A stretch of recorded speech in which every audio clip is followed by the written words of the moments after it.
जय भीम. मी advocate अक्षय गायकवाड, सदस्य पश्चिम Maharashtra social media Bharatiya Janata पार्टीचा. प्रथमतः मी जे सचिन सातव यांनी नगराध्यक्ष बारामतीचे यांनी जो पदभार स्वीकारला त्याच्यानंतर जे महिलांनी जे नृत्य सादर केलं त्याच्याबद्दल बारामतीमध्ये अत्यंत तीव्र नाराजी पसरलेली आहे. तर त्याच्यावर दादा, मला असं वाटत नाही की दादा कारवाई करतील, पण दादांनी याच्यावर काहीतरी त्यांना सांगावं की ही लोकांना पटलेलं नाही.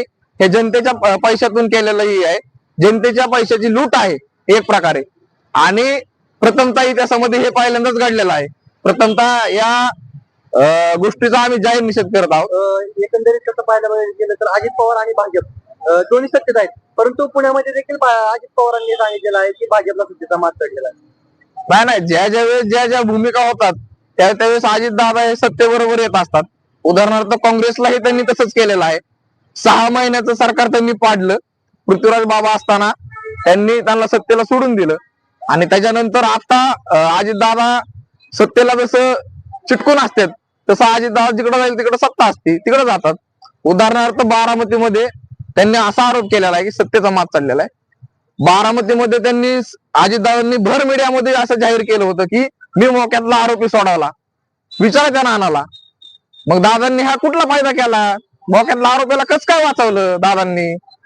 अजितदादांनी सांगावं.